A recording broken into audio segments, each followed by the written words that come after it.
Hey, Yeah. here we go. Yeah. Hey, Bingo. remember us? The Eat the Cake? Hello. Hola. It's been a while. We missed you guys. I miss Yeah. my crew. I miss Jackie, EJ. How you guys been? The last month we haven't seen each other. These years have been rough. Forever. The rough. years have been rough. As many shows as I'm watching, it feels like it's been years. But Yeah. no, it's been. I've been looking forward to this because it's been too long. It really has. Yeah, man, Agreed. work's been really riding me, as Jim Carrey would say in Liar Liar. Agreed. That's what happens when you get 3 adults with lives to try to with try jobs. to do with jobs to try to do shows. And, when we find time, we come here and we put together a good show for you. So to try to stay on topic, because the 3 of us, we get to talking and we be on here for a 3-hour show. We're just gonna get straight to it. Last episode, towards the end, we started joking about horrible live action adaptations of beloved anime, and we were just like, you know what? There's enough of these things out there. We could probably do a show talking about the ones that are good, which are few and far between. I think there may be some hidden gems out there, but of course, for every decent live adaptation, you have just the fucking diabolical, just You have the Attack on Titans. Yeah. Straight ick. the Skibbity diaper toilet, movie. Yeah. as the kids say. as the youth say. Yes. But before we get into that, just want to make sure we do our toast here. I'm ready. EJ did the last one. How about you give a toast, Jackie? Oh, What do you want to tell our supporters and our fellow anime heads out there? it's been a long road. These live shows just really make us irate, but it's okay. We're sticking in there, and just come with us as we really let our aggressions out tonight. Here we go. Cheers. Banzai. Bye. Bye. All right. Pineapple soju for the win.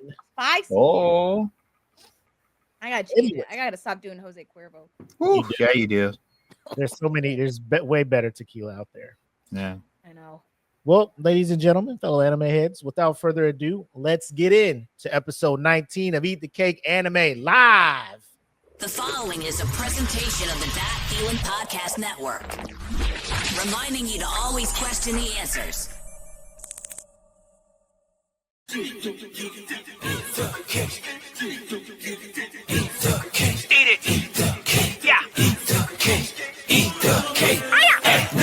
Well, all right. I bet you thought you stumbled on another podcast. Of course you're right, but let me tell you about the contrast. It's really different, not an exit from the Comcast. We cover anime today and other times past. Listen and learn in that order, then replay. Be entertained by Mac, Jackie, and EJ. 3 hosts doing way more than the most, proving you can pay the lion, but it's all in the approach. Originals and sequels, the newbies and the Ichigos. The world's up in flames to the ones more peaceful. The weapons of the Shuto, manga, Naruto, Monkey D. Luffy, and a lot more that you know. Subscribe, hit the like, give the algorithm life once. We trying to get the same pie that Apple took a bite from. Join the conversation, let us know if you can relate. If not, you still might be forced to eat the cake. Anime, hey, hey, eat the cake. Hey, hey, anime, eat the cake. Anime, eat the cake. Anime, hey, hey, eat the cake. Hey, hey, anime, eat the cake. Anime, eat the cake. Anime. I missed that. So did I. Dope, dope song. Shout out to the man MRK. Absolutely. Well, we hinted towards it. We're going to talk about it. So we'll just get right into our main course for the evening, which is these live adaptations.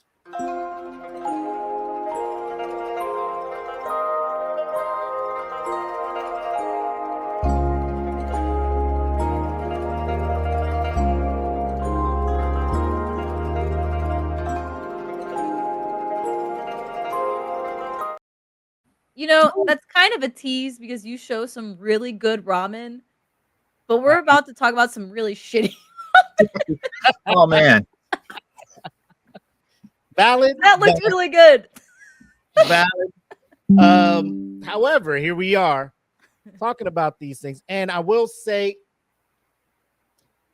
when these first started becoming prevalent over here in the West, I think it was a while back, probably like 2016. I was playing Xbox, and they got the whole Xbox store, and they're like, oh, it's anime month, right? So you can go download some anime movies and stuff. But then I saw Attack on Titan live anime, and I was just like, ooh, it's only $4.99. Let me go ahead and buy this thing. I was so upset. At $5. But then all of a sudden, I don't know, like Netflix just started recently, back in 2017, 2018, they were just like, let's give this a shot. And these were movies that were released in Japan, but then Netflix would go and buy them and then stream them on their platform, thinking that they're gonna like get some of the residue of this anime thing that was starting to build up, because they started putting, Seven Deadly Sins on their thing. They had Attack on Titan on there. They had Hunter x Hunter, and those things were getting a lot of streams. So they're like, well, let's bring in these things and see if we can get a little bit more money. However, as soon as they put them on the platform, they would probably see, some of the comments, some of the remarks, some of the reviews, and for whatever reason, not take them down. But yeah, exactly. You would think they'd be like, all right, that's enough. Let's not keep doing this. But they kept bringing more and more over, right? Some hits, like when they did One Piece, I think they did that one right by doing the episodic season thing instead of trying to jam everything in like fucking 120 minutes. But Yeah. with that being said, we have not punished ourselves by trying to watch as many live actions as possible, but we dabbled. We did some research. We saw some clips. We watched some trailers and looked at some reviews and come up with what we feel is a nice list of ones we hate. And I think we all have one that we're kind of like, it's not too bad. Maybe if they left this one in the oven a little bit longer, it'd be a little bit better. But compared to the other stuff, it's not as bad. But EJ, what are your thoughts on these live anime adaptations, from the first one you remember watching to what you see now with how Netflix is handling them now? As far as Netflix, they've definitely learned. They've definitely got better, and I think that even with all the criticism, ones that come to mind that stand as an example that they're doing better. I think Cowboy Bebop was a great endeavor. It was very difficult. I don't think they did terrible, but it showed that they were willing to put a little more effort in than some of the previous installments. And then they really stepped it up with like One Piece. I feel like they did that justice. I could tell from the fans as well, their response, that they've really, they could feel the love that was put into that. People who have been following One Piece this whole time. So I think Netflix is moving in the right direction. Do they get things wrong? Absolutely. And I think that the like you mentioned, the 2016, 2017 year was that year where they kind of just really, I don't know, taking shots in the dark. Let's see what we could do with this. And the outcome was some of the garbage that we're going to be trying to sift through tonight. But I think that it's a great avenue to look at, especially since you've seen the success with so many things like comic books being brought into movies or young adult books being brought into movies. Of course, you're going to step into this very broad and imaginative world of anime. I mean, the manga that's fueled these animes and some of these, standalone animes have such interesting and original stories. It'd be dumb not to look into them as a an intellectual property to explore as part of, I'm going to make entertainment with this that can go towards groups who haven't really maybe taken a step into the animated world yet. And they're still stuck on a movie's got to be live action. Well, some of these might actually bring that person to come back and check out the source material. And I think that if they get this right, it could be a self, like, I don't know, replicating situation where if you get them hooked on the live animation because you did a good job, to go check out the regular animation. Then they'll come back and check out a different one. So you can actually the harder they work, the better they do.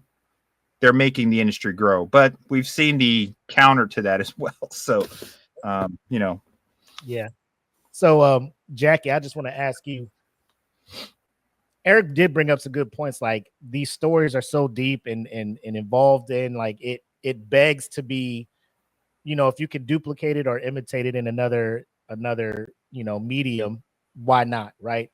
But what do you think is like the biggest hurdle trying to capture something like we'll say Full Metal Alchemist or Dragon Ball and try to just make it a feature film?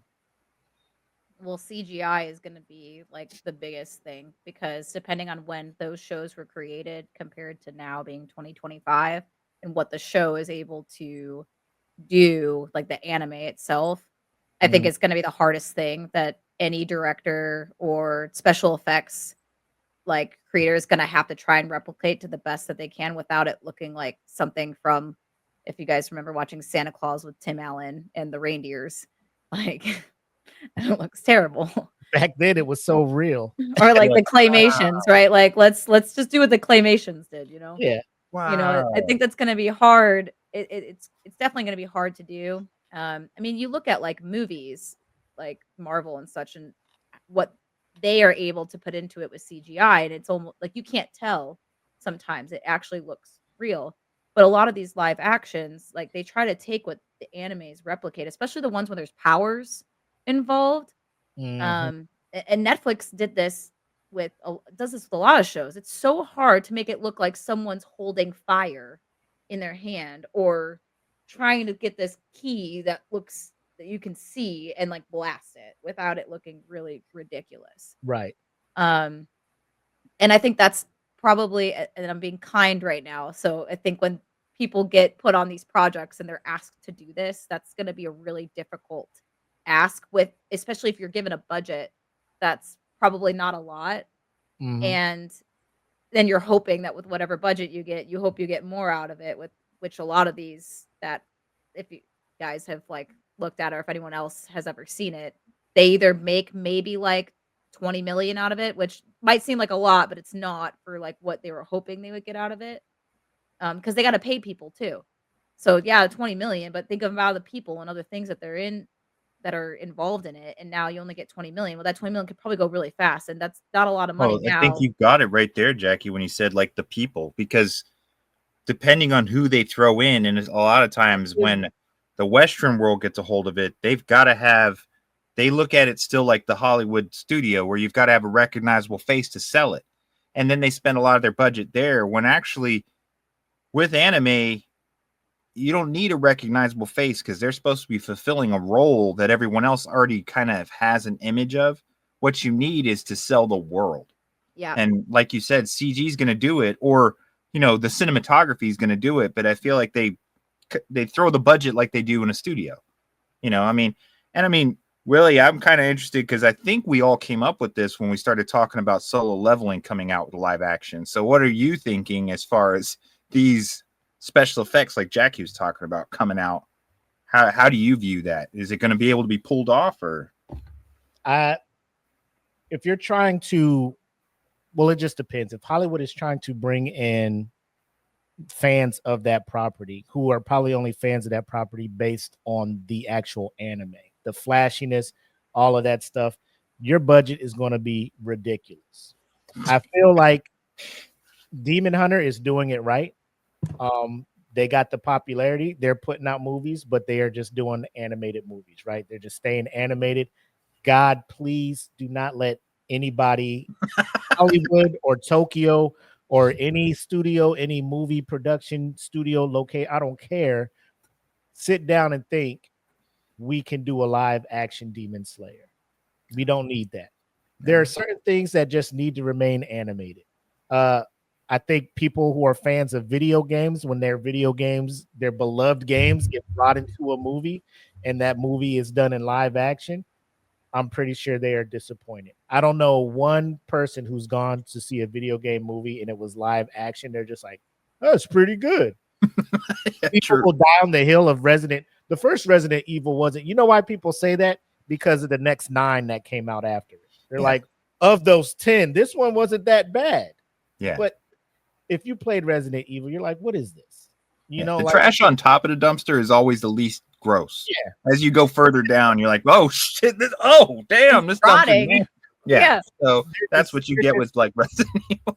Handicapping themselves when it comes to these beloved things. A Full Metal Alchemist, bro. You're talking about people using alchemy to fucking shift and morph things all over the place, and you're trying to do this thing with like an $80 million budget. Like, what are these visual effects going to look like? You know, I'm not. I'll admit when they're talking about they're going to do One Piece, I'm just like, good God.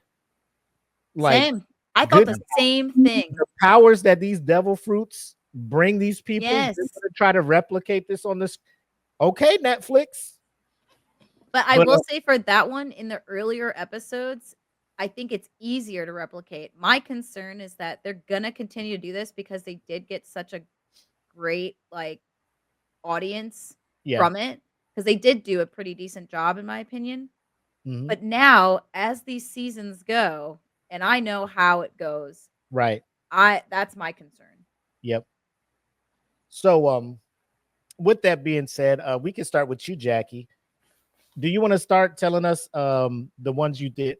I think we should end the show on a good note and talk about the ones we think did well, did a good job with their adaptation. So let us know one of the many that you looked into where you're like, this shouldn't have seen the light of day.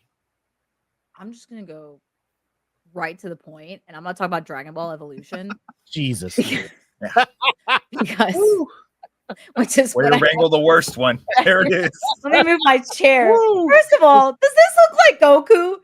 Like, what the fuck is this shit? And this guy right here next to him is supposed to be Master Roshi. What? No attempt at all. By the way, this chick right here, no offense to her because she's actually a pretty good actress. And so many people were like, why they do her like that? That's their interpretation of Bulma, but they decided to name her Mai for some reason. And then you can't see her, I don't think, but like next to Master Roshi is Chi-Chi. Mm-hmm. Whatever. It's Master Roshi the early years. Like the one really thing I early wanted years. to talk about is like you have an anime. So for some of these, when I did do research, I did like want to talk about a little bit like this is what they were trying to compare or they were trying to replicate. So like Dragon Ball Z, for I think anyone in the world or most people, even if they've never watched anime, they know what Dragon Ball Z is. Like that's been around for years, since the 90s. Like it has over $30 billion in revenue since it first came out. Been 1984 to now. They've won so many freaking awards. So many different video games have been created with this. And like have won like best continuing series, best voice acting, even on the like English side. Like people have been praised. I always say this guy's name wrong, like Sean Schemmel and Chris Sabat. Like, oh, that's right. That's right. It's been so long since I've seen Dragon Ball. Oh, good catch but there. but the thing is, like, the way they did it though, like if if you want to bring Mai into it, sure, but also Bulma was a part of Dragon Ball as well. So I don't understand why they did it this way that they did, but whatever, we're gonna get into it. So you have to compare like this series that everyone loves, like that kids, everyone like I remember when I was 9 years old and I would be screaming Kamehameha on the playground to people thinking that was gonna do something. And then also going to the park that was behind my house screaming flying Nimbus, hoping that cloud would come. The cloud was gonna come and get Yeah, I swear to Let's God, get outta I'm here. not even kidding. We'll take my Right? cloud. So then when this movie came out, there's over 800 episodes, 20 films, like it's insane, right? So now you want to create a movie and you want to call it Dragon Ball Evolution. I don't know what kind of evolution that they were like trying to go for, but we definitely like Oh, let me turn that down there. before they yell at us. Okay, cool. I'm like afraid that they're gonna like yell at us again, right? It's fine. So as we're watching this, I'm just gonna like talk about it. When the like movie starts, right? They're like, all right, when the warlord Piccolo, first of all, this is not a mafia. Okay. And no warlord is gonna call themselves Piccolo. All right. Second of all, why does he look like a cheaper version of handsome Squidward? And you'll see it when you see it. Okay, because that is literally what I thought of when I saw Piccolo. They decided to take this movie and instead of actually making it Dragon Ball Z-esque, they were like, no, let's make it into this kid who's in high school and add in the tropes and the cliches of the popular girl who's dating this asshole guy, but then Goku, which is him, ends up somehow beating up the popular guy. And she's like, oh my God, I love different guys. No, you don't, because you were literally with the freaking asshole dude that was the popular whatever. It's this whole thing. This is the scene, by the way, where he beats them up. I mean, And that it cast to me. There he is, the mask. I mean Piccolo. Angry, mask. handsome Squidward. That is angry, handsome Squidward. That's what I thought it was Jim Carrey. Or that the mask. That's what they did. They were like, "Oh, you guys ever seen the mask? That was such well. Hopefully they didn't. We'll just reuse it." Yeah, and now let's add in some extra veins and do some high cheekbones because he really needs that. And all sword action, just And it was all surrounding Piccolo of this evil being that was supposedly sealed away, but somehow he got unsealed and showed up, and he's like, "Now I want to destroy everybody." And they added in sci-fi things, and there was no talk about the 4-star and why that's super important. They very skimmed over Gohan, and it was just all about these high school kids and this kid that had powers and wanted to get the girl and had to defeat Piccolo. And it's probably one of the worst movies I've ever seen in my entire life. When I was a kid in 2009, I thought it was okay, but then I I didn't watch it again. I watched clips of it again over the past couple years, and then I decided to just rewatch clips the past week, and I don't know why I did that because it made me very angry and reminded me that this got a 2.5 out of 10 on IMDb for a reason. It should. It won obviously it won no awards, got no nominations, but it did get nominated for a Golden Schmo Award for the worst movie of the year in 2009. It did And get people into, what's the other one called for horrible movies? The Razzies. The Razzies, Oh. yeah. When I researched it, no. Dude, 15% on Rotten Tomatoes. It was 85 minutes long. And my thing is you focused your entire movie around Piccolo and this kid that has this key, which that was so annoying because this key was invisible and could open up lockers somehow, which I don't understand that. And the fight scenes between him and his grandfather are the dumbest fight scenes I've ever seen in my entire life. He gets thrown off this rope that him and his grandfather are balancing on, and instead of flying, he instead flies like this and just slides across the ground into some random watermelons. I don't understand. It was just they didn't have the technology. They knew they didn't have the technology then. They're obviously on cables and wires getting pulled and yanked places. So that's why it just looks so.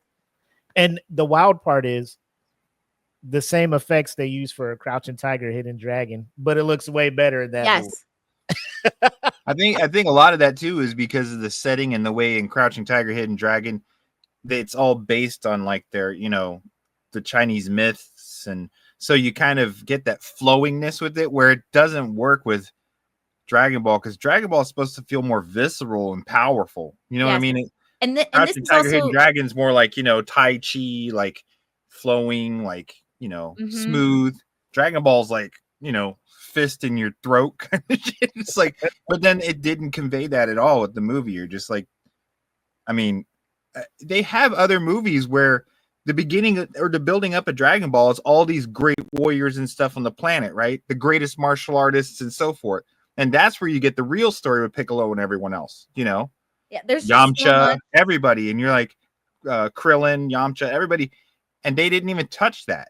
No. They didn't touch it because they wanted to keep it as these high school kids. They were creating it as this they were trying to CW trope of these kids with this popular girl, like all this stuff, and he's this kind of strong guy, but he doesn't become strong till the end. Yeah. And it's against this common enemy that came out of nowhere. And it's just like, I think that's one of those ones where like Dragon Ball Z never should ever be a live action. That's like a really hard one. I think if you ever wanted to make that live action, we should wait another 100 years, honestly, until technology can show that, because we cannot do that right now. And even if we tried now, 2025, where it's a little bit better, I still think it would look silly, because we've made some movies even now in the past 5 years, and they look like and show. So like, and we'll talk about that later. But yeah, I mean, I will say the good thing about it that I thought was cool is the theme song is by Ayumi Hamasaki. It's called Rule, and she's one of my most favorite J-pop artists, so I like that part. You're like, the music's good.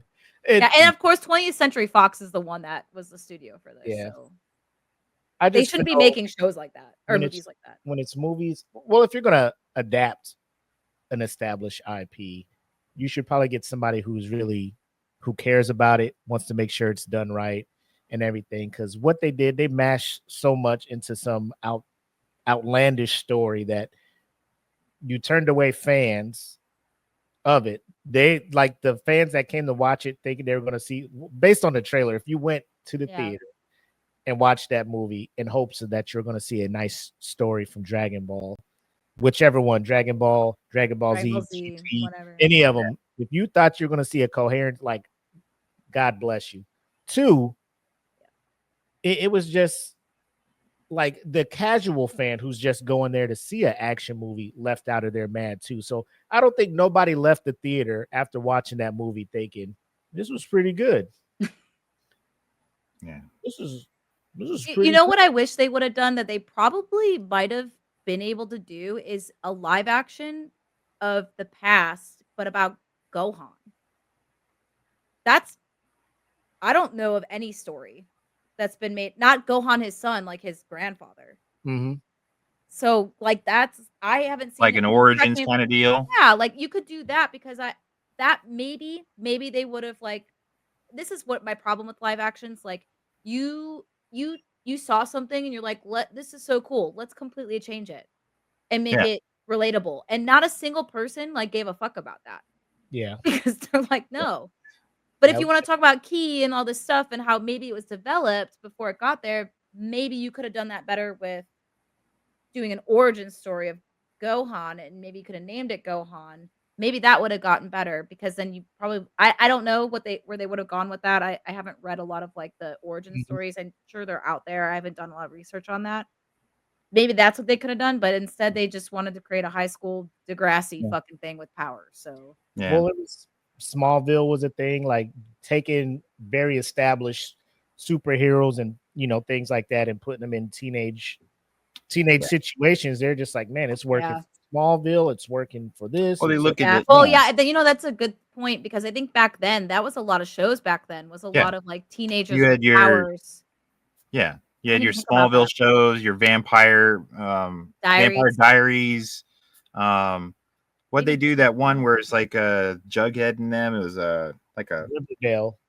Yeah, and it's like a teen mystery. But all those, I mean, Teen Hollywood knows your big ticket purchase, especially for summer releases and stuff, are the kids that are out of school. Okay, the littlest kids get caught by the animated studios from Disney and Universal and stuff. Okay, they got the market on that. But if Fox tries to jump in, Fox is going to try to jump in with something that's young adult. Okay, but the thing is like they could have still went that route. Look at the movies. Okay, Mortal Kombat's not great, but it's a fighting movie where they use special effects to convey power, or some of their powers. Okay, they didn't even get to that level on here. And Mortal Kombat's probably like, a 4 out of 10, like compared to the game. But I mean, you were still like, hey, at least Sub-Zero threw his stuff, and we got to see some of the cool stuff. We didn't even get that. We didn't even get a taste of Goku or Piccolo, they couldn't even make Piccolo dress like Piccolo. I mean, he already looks like the Mask, man, and then you're gonna make him like wear some biker outfit, and then he has some henchman woman that's like, I'm like, I didn't understand her role at all. She just Just- showed up out of nowhere. It was Just so to be an confusing. extra person to fight is all it was. Yeah. It, So the girl had overall- someone to fight. It's like a like overall, rotten trash, rotten at the bottom. When you get down there, it was so terrible. And I did look up some more that apparently the director, like to this day, is so ashamed. Who Of- directed this one? His name is James Wong, and it was produced by Stephen Chow and written by Ben Ramsey. Ben Ramsey needs to be found and beaten. I'm just joking. I'm just joking. But I meant to do some research on James Chow to see like what else he directed. well, I mean, Um, I can be mad at James Chow, but Ben Ramsey wrote this, Oh, so this makes a lot of sense. He also directed Fantastic Four, the original one. So The OG ones? she won. Oh. So oh, yeah. all these other ones I'm not tracking. I did see Tron when I was a kid, so I'd have to watch it again. It's when Tron Did he first do the came new out. one or the old one? It's all the old ones, so it's like not because the new Fantastic Four I thought was really good. The old Was Fantastic no, but I mean there he was like- a 2006 or 2009 Tron Fantastic Four? Legacy. Tron Legacy. Okay, so that's a newer one because the 70s one Okay. people still love that, but the Yes. Tron Legacy wasn't terrible, but it dropped the ball. But I mean, I want to know, did he do the Fantastic Four with Michael B. Jordan? He did. 2005. 2005. Yeah, so the Michael Fantastic B. Four. Jordan one, Yeah, the right? one where they hired what's her face? Jessica Alba. Yeah, Oh, and all they okay. did is paid Yeah. her. They literally told her like just stand there and look hot. That's why she only had like 5 lines in the whole movie. Yeah, he didn't do the Fantastic one. Yeah, that was woo. But not No. that the other one was any better, but I was just like, I mean, it was better than this, and that because they tried to redo the whole fucking origin story of they tried to make it- again, yeah. know, I it's mean, like that's the top thing, line. man. Oh, All right, So sucks, terrible, awful. If you want to watch it just for some laughs, or you just want to be angry one day, and just, it's on YouTube. You can literally YouTube. Yep, go ahead and do it. Don't if you want recommend to see it. Chow Yun Fat's worst movie, here it is. I mean, And that's that's- pretty bad because that's he was in great. Bulletproof Monk. I was about to say that If you were in Bulletproof Monk and this is worse, with That's Sean William Scott, bro. yeah, Like, it's- this actually, he did Bulletproof Monk probably to earn points back over this. That's how bad this one was. Because I mean, whoo. Yeah, It and I think I don't know if I said what the the budget was $30 million and all they made was 57. So this is one of the ones where I was saying like Right. all they made. So they got $57.5 million for box office. So that's like 3, 4, 5, $27.5 million. Nope. And all that probably went into marketing too. So they probably Yeah, got to figure. the world production, Yeah. the global, yeah. How much of that 30 million was just Chow Yun Fat's salary? Is what we want to know. Right? Because I I don't mean, know. I didn't look that up, but it's you were mentioning it before. I mean, Jackie's right. The CGI is so important in these, and if you throw anyone in there that's going to be making, let's say, 5 million for the movie, you just seriously chopped your budget down, and then That's then they're going to be 60 throwing. budget. Then you're going to end up with like the last Airbender movie by M. Night Shyamalan, where oh my You know, gosh. they have like bamboo buildings and they're falling apart while they're fighting. You're like, this is awful. They didn't The get budget was started just with that. gone, dude. It was terrible. They're like throwing rocks out their hand, like, ha. Yeah, we're not talking about Avatar: The Last Airbender for this one, but we have lots of thoughts. Yeah. All right, EJ. What's one of the live adaptations that gets under your skin? Okay, this one really, really got under my skin in more ways than one, and I'm going to explain. Okay, Death Note. One Ooh. of probably the most recognized and most I mean, it's a staple for anime fans. Okay, Death Note, the anime. All right, mainly 2 seasons was done to where it was practically a perfect story within 2 seasons, which is rare for most animes that are series to complete in 2 seasons and be that well done that nobody in the end was like, oh, they should have touched on it. There's nothing left to grasp at. Everyone felt that the end was done well and the entire story kept you glued. Even though we can all say the first 20 episodes are the best, the entire story, though, did give you a climax and a conclusion that you were like, okay, overall, I thought the story was great. I mean, you ask most fans, they're going to give it pretty good scores. So it made sense. Netflix was going to grab it. 2016, they came up with the idea. And in 2017, they released Death Note on Netflix. All right, it starred Nat Wolff, who's kind of an upcoming actor. And he's been in a decent amount of stuff. But at the time, he was less known. They changed some of the names and so forth, which we'll get to. But he plays Light Turner, who's primarily the main character. The villain and the main character at the same time. And Lakeith Stanfield's in it as L. Lakeith Stanfield's a great actor. We've all seen that as his career has progressed. I personally think he's, one of the best in his age group at this time. But this movie was not it.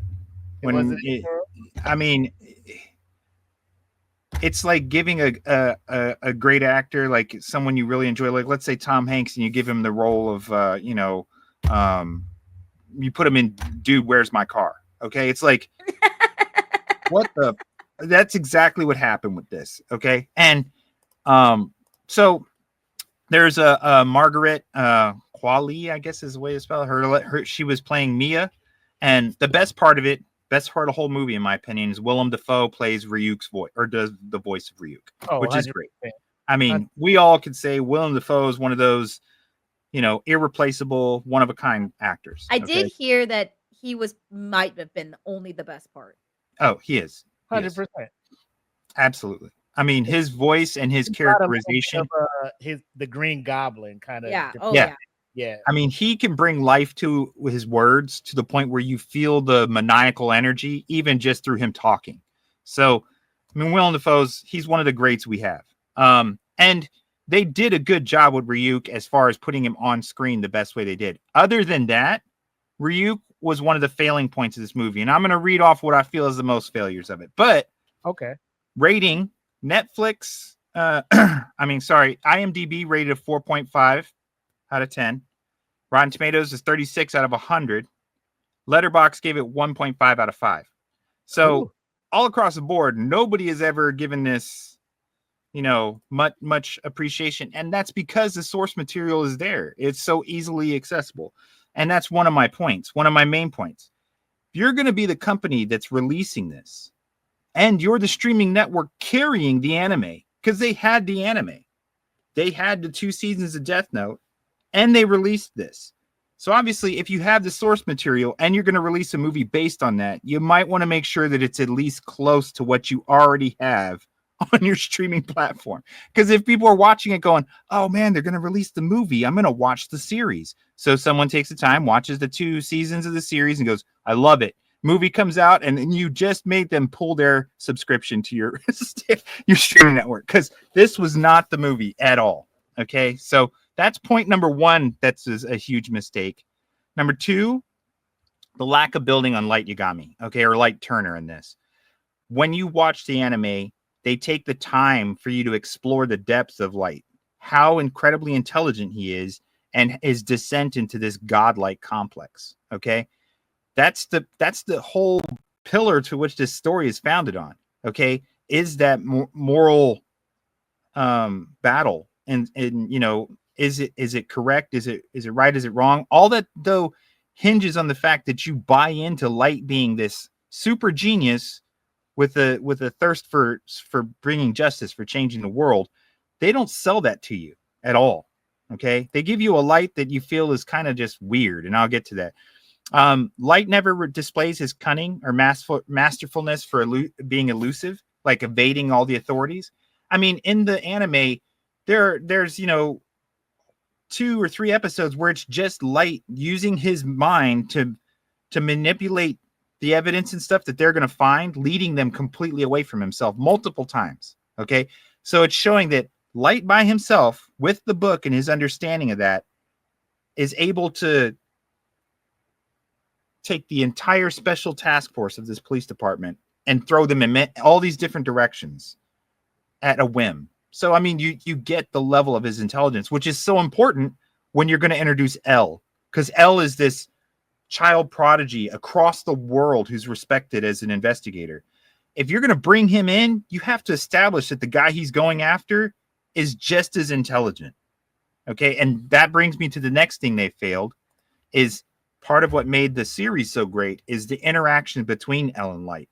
Okay. Their battle of wits and their cold, no words moments when they're spent together where you know, and you feel like Elle knows, and you also know Light's going to do everything he can to throw Elle off. And then no words are said between them. And you're still glued to that set. You're glued to that scene. You're like, oh my God, they're right next to each other. And Light's like, you know, we've got to catch Kira. And Elle's over there and you hear Elle's mind. He's like, I know he's Kira. And you're just like, oh my God, there's so much. They didn't put that out there at all. You got none of that. So all that tension and suspense that carries the series was not in this movie. And that's why I feel like Stanfield was wasted, because he could have so brought that in there. Like Elle's deep monologues were in his neuroses, but at the same time that you're like, wow, he's so weird, but at the same time he's so brilliant, and he could play that role, but they never gave that opportunity, you know. And that was one of my other points, that they made a mistake. Instead of showing either of them as these calculating geniuses, they made them seem more like these strange neurotic kids that nobody likes at school, you know, like the ones that hiss at you and like the weird kid who's, you know, drawing disturbing pictures in his notebook. I'm like, that's not what they were like at all, you know. I mean, no. Light's supposed to be this, you know, like valedictorian that everybody in school like, oh man, he's so smart, oh he's so great, he's popular, but not in the sense like the cool captain of football team. He's popular as in everyone's like, man, he's so smart, he's good looking, he gets along with everyone, he has such a great personality. People loved Light, but they made Light seem like a weird nerd, and I'm like, what? So, you know, once again, you're shooting down your fan base. Another point, the police felt like they all supported Kira in the movie. And in the series, it's very important to see that the police lay down every time that moral question comes up is what Light is doing wrong.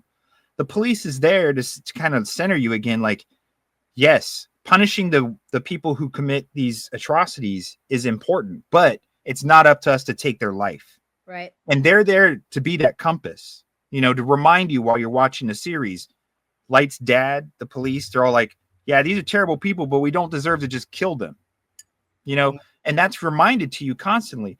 They don't have that here. The only person who speaks out is Light's dad, who's like, we got to stop Kira. The rest of the police are like, I like what he's doing, man.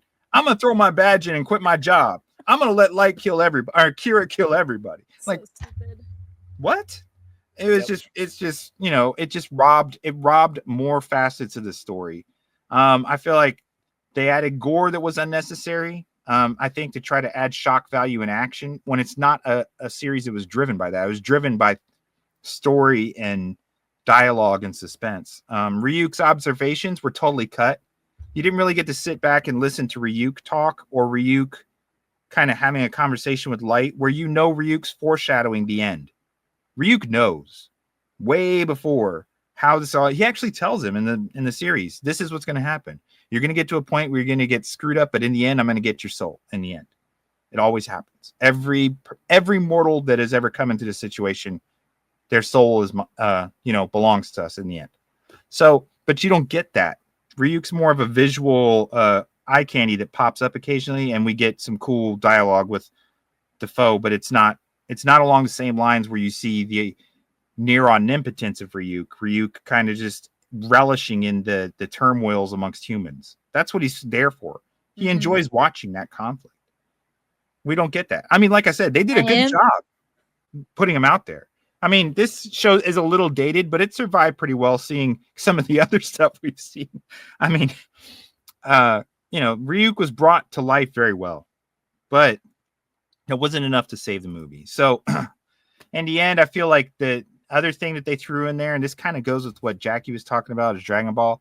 They made Light's relationship with Mia more than it had to was.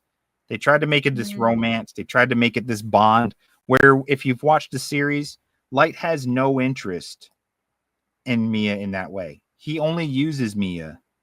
Yeah. He has no emotions attached to her. Right. But he uses her attachment to him, but it's not an equally felt thing. So they kind of played on that romance thing again because they're trying to get young adult drawn in, the love between, the ill-fated love story. And I'm like, there is no ill-fated love story in this entire thing. So anyone who's seen this, and then gone back and just stared at Netflix like, hey, you have the 2 seasons. Why do you have this garbage you spent however many millions on right next to it? But, that's where we are. That's what we were given. I've heard that the Japanese version is better. I could never bring myself to watch it yet because I'm still suffering from the trauma of the Netflix. EJ, I was actually just about to bring that up because I did some research on the Japanese one. And I'd like to hear it. We talked about all the really shitty reviews of the Netflix one, but the Japanese one had like a 78% That's what I've seen. I've seen that everybody says it's much better. Yeah, it was so good that it got that sequel. So it's like 2 running movies. I don't. Yeah. Willie's giving a face. I haven't seen it. So I cannot. It's like I have no idea. Japanese audiences probably liked it, but just like they made 3 Attack on Titan live action movies. And that's I agree. I haven't seen it, but they apparently the Japanese one's way better. I have no idea. It's just what I'm reading. Yeah. But I will say that some comments from some people about the Netflix film, which I thought was really funny, is someone said like one of the worst movies I've ever seen, a bad Final Destination movie, and someone saying like it was so entertaining in a so bad it's good way. So. Oh God, there you go. Oh no, tell me it ain't true. Hey, everybody's got different tastes. But my question to Calvin is, did you watch the anime? Yeah. Did you watch the 2 seasons? Because that's an important part. Like if you loved the movie, I can give it to you, if it's you as a standalone, you didn't watch the series, so the movie is new. Right. All the ideas were new.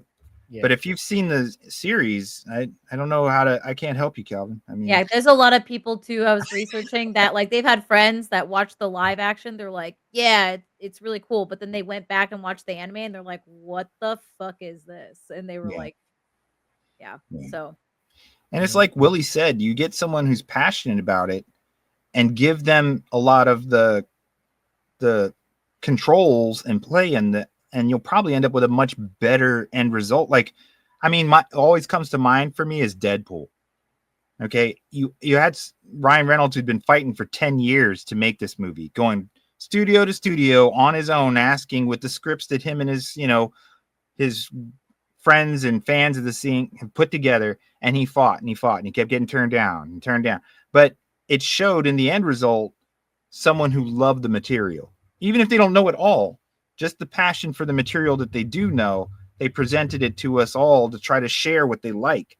When you see an industry plant, as I like to look at it, the industry plant people, this is one of those results where all they did was see the money signs. They have no passion for the subject matter, nothing, and they just turn it out.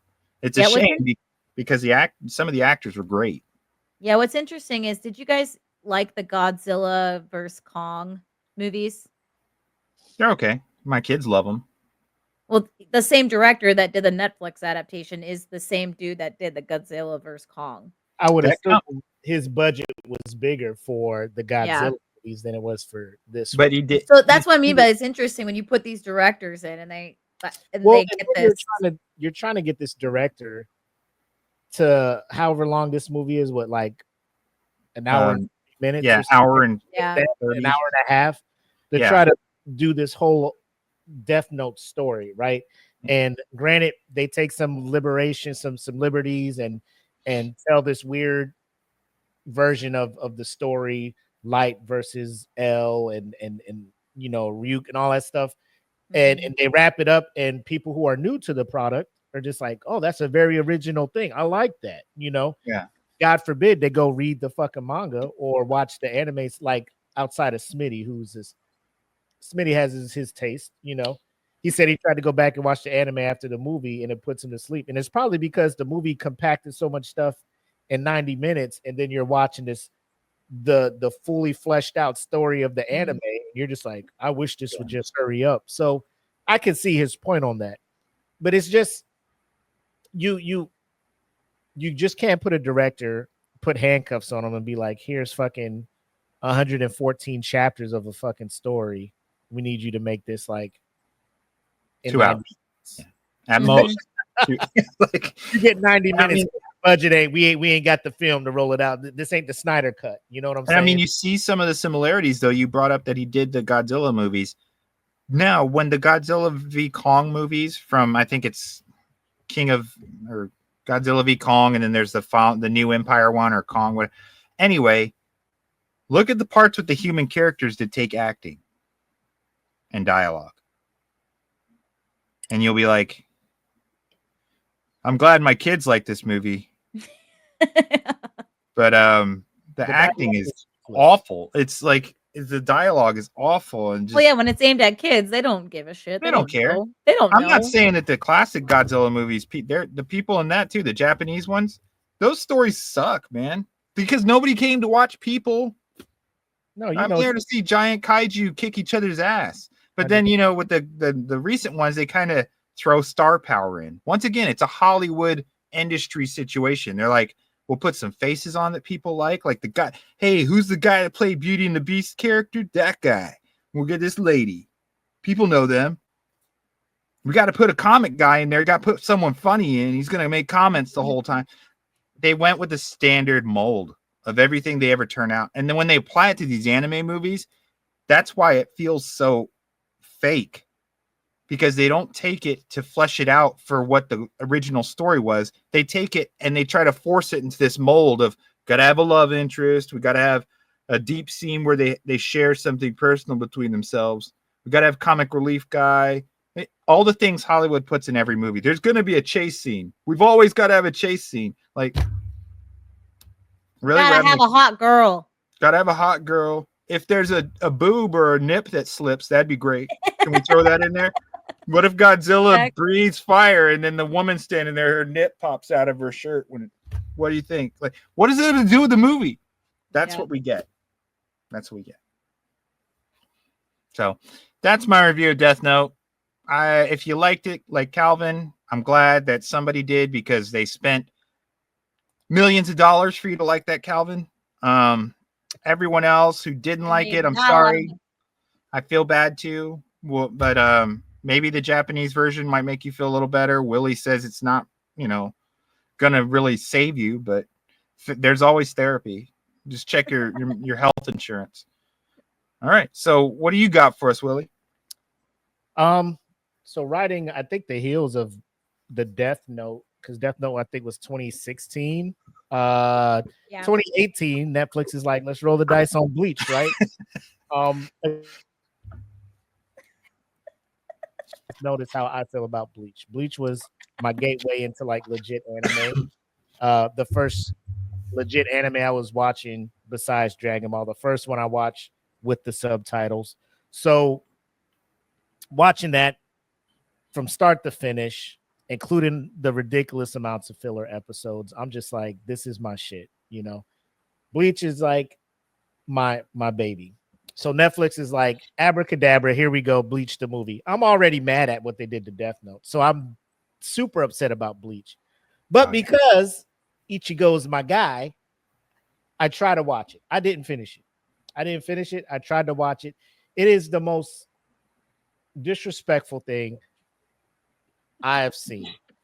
And again, it's one of those where it's like, in Japan, it made money, and we'll get to.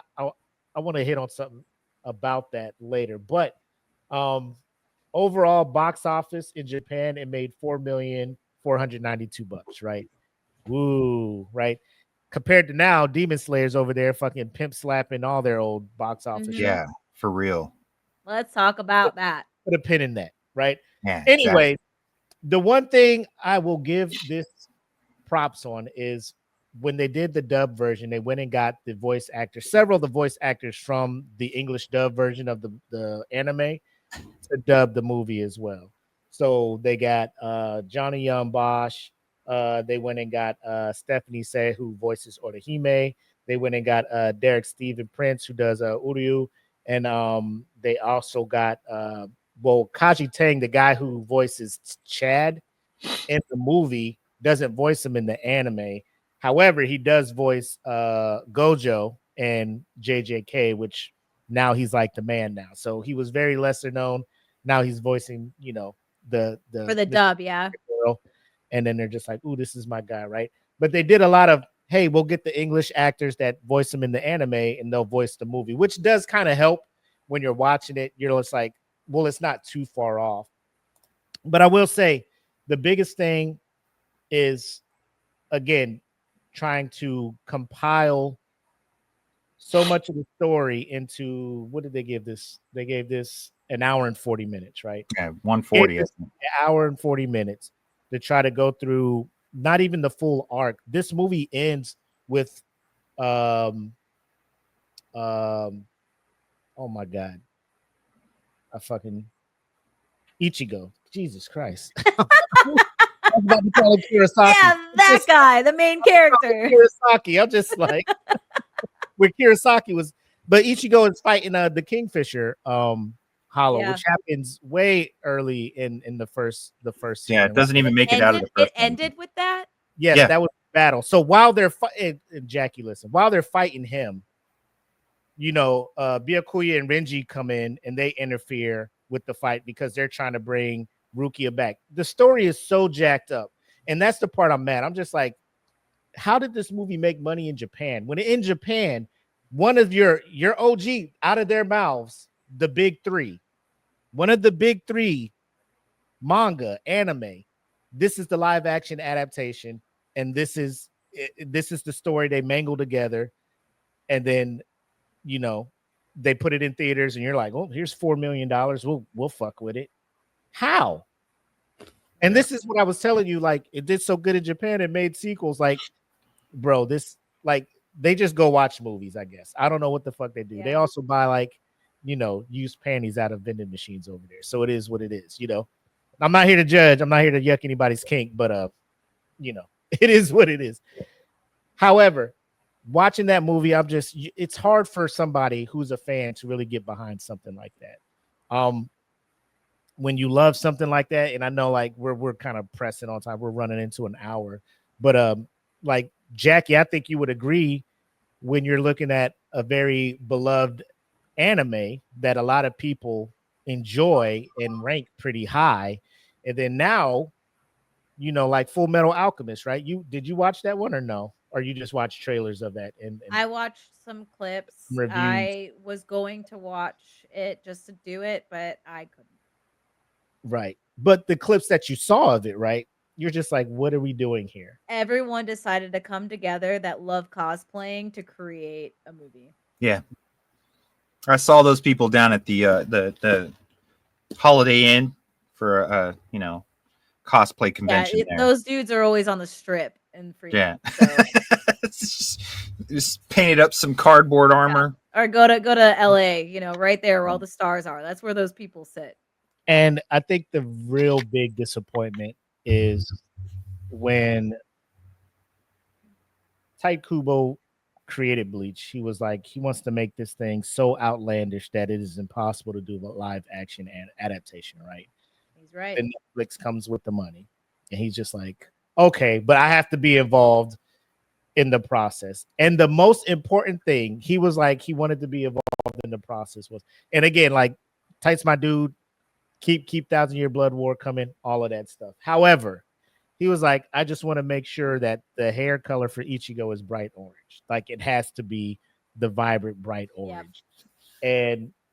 And I'm just like, okay, that's it. Like, that's his sticking point. You sat back and watched them do this to your story and kept it pushing. And then you disappeared for how long before coming back to give us? He did. Well, you know, it could have been that he was counting the money when they were. So he totally missed that part. He's like, yep, I like. Or he was embarrassed. He's like, oh, I gotta go chill out. And then once he's on this, yeah. But like, I'm gonna go spend this money for the next 6 years. I'll see you. I'm so glad he came back, and I'm so glad Thousand Year Blood War is going. But like, for that to be like what seemed to be the swan song, like, I'm out of here, like my life. And my biggest thing was like, there's no way he's tied to this. And then I looked it up after, and I'm just like, oh my god, he was involved in, Well, in the making. did they? If they bought the property, then maybe they just put a chair up there that said, what do they call them? Executive producers. Here you go. You can sit here, but we own your. I mean, it happens a lot. It says when it was announced, Kubo decided to be involved with its production to ensure faithfulness to the manga and anime, so that both new and old fans would enjoy it. Cap, as the youth, cap. Yeah.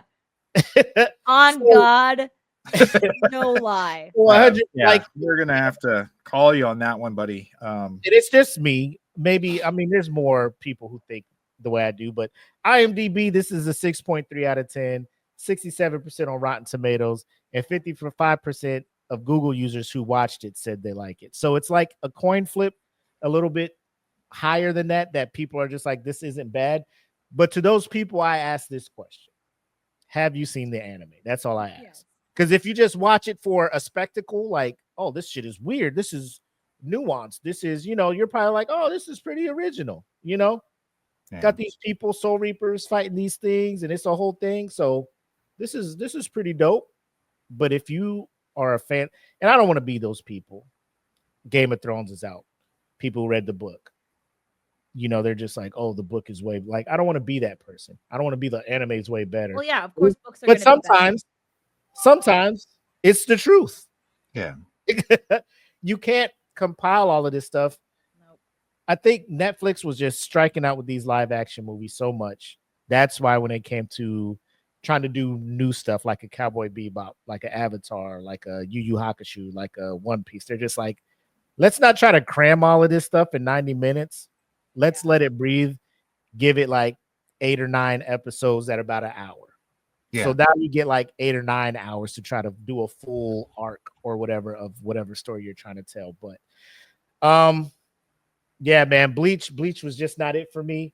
Shout out to them for trying to do the leg work. I'm pretty sure Tight had a say in trying to bring the English voice actors over to kind of do the dub to keep fans of the anime into it. But when you're watching and looking at the story, you're just like, I know what should happen next. That's not what happened next. That's not what happened next. I feel like they tried too with the hollows, like it's trying to convey it like more of the old school special effects, but it just they were trying to be like classic with heavy it. on the GCI or GCI. CGI, but yeah, GCI. GCI. Nobody wants to be heavy on GCI. Okay, That's so funny. You're looking at this, right? And like, Are you getting a picture? Because I was looking up. No. one. Like it's so bad. Like how they try to end the story. Like they leave, and as they're leaving, Rukia jumps in because Byakuya is about to fight Ichigo and to save him. She extracts her the what is it, Ryuko? Yeah. And parting ways, like, so, oh, I'm out. And then she goes back to Soul Society, and everybody in Soul Society is so like distraught. Like whatever happens, they lose their memory, and they're like, oh, the damage that was done to our town was from a volcano, not from a battle we had or a tornado. And I'm just like, what the hell is going on here? And then like everybody in the real world is like, doesn't remember anything either. And then Ichigo finds a note from Rukia, and then his memories start coming back, and then credits. Yeah. And then people are just like, oh, is there going to be a part 2? Like, shut up. Stop. Like, quit. There should definitely not be. Stop. Is a Bleach 2 coming out? That's Like, all they need, though. That's all Netflix needs. Stop it. Get some Don't help. Don't do it. Don't do it. So that's all I'm saying. It's the biggest thing. I think the biggest gripe for me is they keep trying to do so much storytelling in so little time. They just mix, like they just throw the whole arc in a fucking blender, blend it, pour it out, and however the story lines up on a page, you're like, roll it. Yeah. It fits the time thing. And people who don't know, they'll love it. And people who know, they'll still watch it just because they're curious, and then they won't come back to it. It's a win-win, Yeah. I mean, unfortunately, the nerds, me included, will just go to watch it because you're hoping to see one of your favorite stories or characters pop up on the screen, and that alone is the nostalgia of it is worth it until you're like, this is this. Then the story gets on your nerves, and you try to explain it to other people who haven't seen it or whatever, or aren't fans. You know, The budget for this movie was $3.6 million. That's it. You know how much it made? It grossed around 3.7 million worldwide. Oh my god. The math ain't math. no, The math ain't mathing, bro. And is Bleach 2 coming out, bro? no, Bleach Netflix- 2 definitely Netflix- not coming out. Like, Netflix has been known to cut shows off that make profit. Yeah, know. dude. Like, come on. Let's talk about that. well, I mean, did Netflix really have to spend much money? Because this was made by a Japanese studio, right? No, But- they didn't. Yeah, But I don't know how much they paid for it because I think they Yeah, they bought collaborated. it, but I mean, yeah, bought they it, didn't. like, to stream it, but I'm like, you know, they probably made. I don't know what the streaming numbers were, right? I Yeah. don't know how much they make per stream, but like Maybe that's the where they're getting film- their money is off the the streaming film numbers. studio in Japan. I'm pretty sure they're like, yeah, we're not doing this shit again. Yeah, Yeah, That's where I'm at. I bet you that that's not studio even sells on the- ramen now. That's what they do. They're just like, we're a Yeah. ramen shop. We just make ramen now because we can get a pack for 50 cents, and we can just. That's the only way we'll recoup And this then damage. and on all the TVs that they have is just that Bleach movie just on repeat. yeah, We There gotta you get go. the streaming numbers up. We gotta pump up the numbers. it's just playing on a loop. Eat your ramen. Watch the movie. Do do you guys got any other movies that are just begging to I'll get just- roasted? Or I'll really quick, just like Uh-huh. overarching. I'll talk about Yu Yu Hakusho only because, like I always say, that's one of my most favorites. that's your baby, ain't it? It is my baby. So when they did decide to like come out with live action, I'm not gonna lie, I was actually kind of excited because I'm like, okay, that one shouldn't be that hard. And it came out. They announced it after the One Piece. So Yeah, no, it was before. So it came out in I 2000. thought this was after. Maybe I have my numbers wrong. I have 2023 for Yu Yu Hakusho, and I have what's the date? Yeah, when the 20. Yeah, because One Piece came out earlier in 23, One Piece came out in the fall of 23, I think. So it came out in 2023 December. Okay, so yeah, you're Yeah. right. My bad. So I was excited because I saw like Netflix looked like they had it together. with Yeah. One Piece, and I'm just like, okay. Yeah. So the Let's- problem with Yu Yu Hakusho is you're doing the same thing. Like you're trying to condense everything, especially with one of the biggest dudes that's like the main villain in the shows, which is Toguro. Like you're trying to get to that point, and I don't think they needed to do that. They could have stopped and they could have made a second one. Because the one thing that was, and I will say that now we're on a little bit of a positive note with Mhm. Yu Yu Hakusho, like the choreography for the fight scenes was sick. It was actually Your really look good. was I really watched good too. I watched so many clips of it. I was like, yeah, this is actually really good. And I watched like big fight scenes.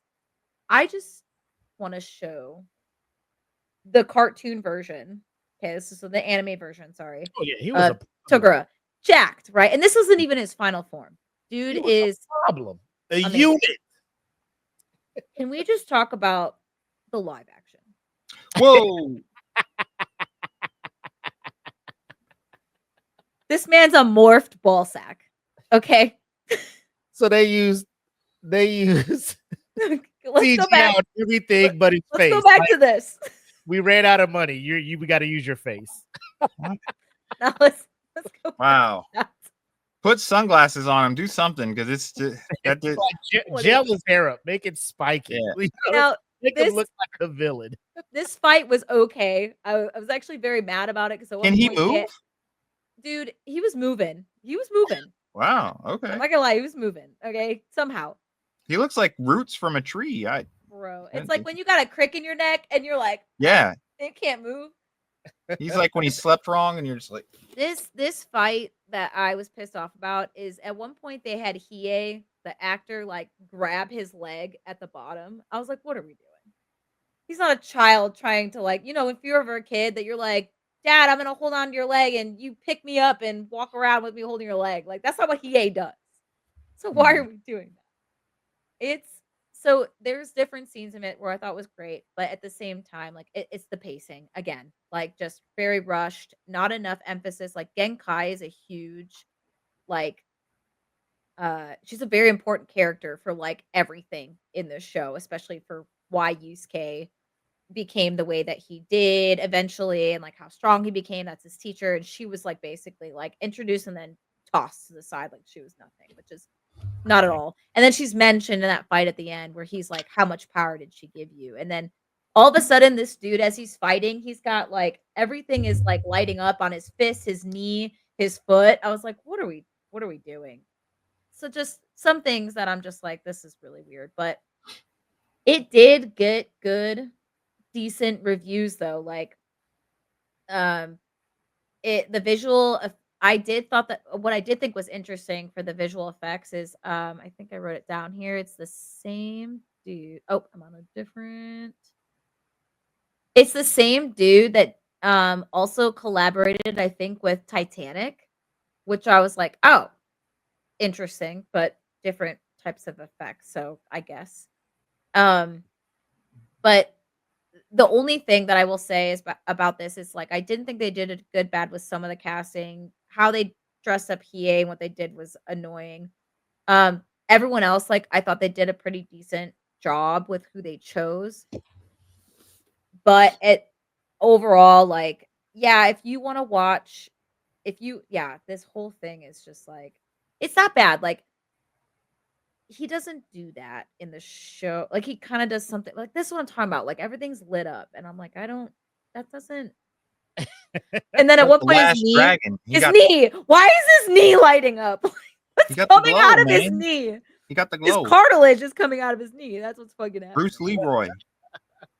Bro. He's- But the choreography for everything, like there's a fight with him and I forget the dude's name. It's way in the beginning of the anime, but it's the first dude that he really because there's three of them. It's Hiei Kurama and I forget his name starts with the B. But they're like trying to collect the artifacts and he transforms into this giant like ogre red looking dude and there's a whole fight with them in this like junkyard with vehicles. And it actually I really think I remember really that. well choreographed. Really, They really did. great. But that's the biggest thing people talk about is like choreography, fight scenes, absolutely great, which I think you could do really well with this because it's a lot of what this show is fighting. But then again, pacing, like I would have loved if they just didn't get to Toguro, if they just like stopped at like I don't know. I'm trying to think of like a good part. Like maybe when the insects started coming into the town right before they were going to have to go to the other world to deal with like the tournament arc and then you could have had a whole movie in the like there's like a whole thing they could have done again they're just rushing when they didn't the need tournament to. arc should have been its own season or Yeah. whatever. Like that's what I was thinking was going to happen too. Like, man, when they break down this tournament arc, like it's about to be. But nope, I'm sitting there watching these episodes. Like, man, they are skipping some shit. Yeah, I think they did. He ate pretty dirty. He's one of my most favorite characters in that show. They should have just done where they went to the tower. That would have been sick. They could have ended it, or even then before the tower. Like they really could have like done it. Yeah, I think before the tower, if they could have just, I mean, just shown you that, hey, this is a possible forward play. They probably could have got a follow up. You know, Smitty, like that's the smartest thing you said this whole night. Like. I'm just kidding, bro. But seriously, no, I agree. But I did want to watch it because I did because it's so long. It's in the 90s that this anime came out. I wouldn't have minded watching live action to see what you would do with that. But there's just some things they didn't do well. This one was I think overall, what people did it got an 82% on Rotten Tomatoes, got a 70 out of 100 on Metacritic. Again, people said they loved the performance and action, but it's just the pacing and some of the character depth that was lacking. Yeah, I'm with you, Jackie. It's and the wild part is we're sitting here talking and like we're not showrunners or anything, but like the ideas we're throwing out there is like, hey, just stop it right here. And then give yourself some time. Season 2, whatever, if it does well, you could drop it here. I think in their minds, they were trying to look for the biggest bad or something. Yeah. The hype is part of it. So it would generate that viewing and that following and stuff. So they could get the thumbs up. But who are you targeting at this point when you're doing live actions? You can't be targeting the anime watchers because we know what we like. You're trying to target the people that probably don't watch the anime to get them to eventually watch the anime. So you don't have to do that.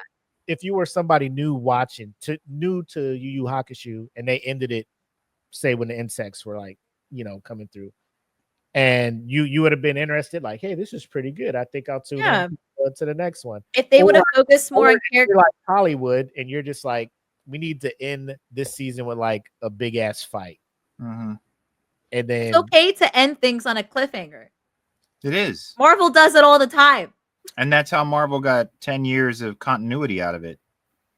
Is There's to just give you little bits at the end, and like even just they mastered the end credit scene. But here's like the end credit scene that'll just hook you for the next cliffhanger.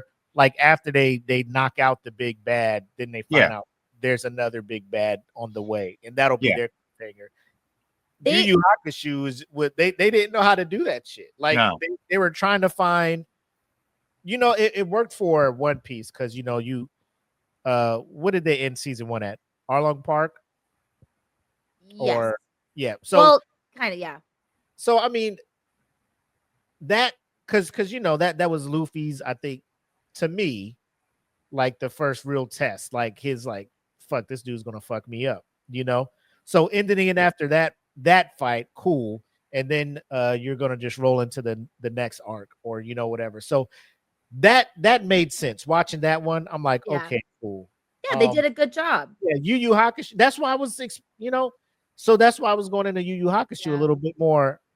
Netflix has it down, right? They have it down pat, and they don't. There's 4 arcs in Yu Yu Hakusho. There's the Spirit Detective arc, the Dark Tournament arc, the Chapter Black arc, and the Three Kings arc. There's 112 episodes total. You could easily, if you do a show, even a movie, you can take those 20 episodes because there's some like filler stuff too, like in the show. You could theoretically, you really could condense that and focus on the Spirit Detective arc only. And that big battle is the tower. And then it's them going back before you get to they entered Toguro way too early. Toguro doesn't even become a factor until the Dark Tournament arc. They were trying to introduce 2 big arcs into one, and like even Toguro is like, I think a part of the Chapter Black arc. Like, what are we doing? You're like doing the big thing in like, gotta reel them in, Jack. You gotta, hey, look at the effects, look at the fights, look at they're not looking at the long game. And funny, you didn't have to spend that much money then. I think that's part of their failure is they don't look at the long Put me game. on. Put me on the They team. only look at right now. I can do this 9 or 10 episodes, and we're done. But we've got enough people to, watch that. They don't look at the long game where Jackie's describing, like, hey, you could do all 4 different arcs and just make the end lead into the next one and do another season. They're not looking at that. They're looking at this, the contract, the money I got right now. I can spend this much, and I'm looking to make this much, and then that's it. They just go forward, I don't think they have a plan. I don't even think they probably finished all of Yu Yu Hakusho, the actual anime. They probably didn't even watch.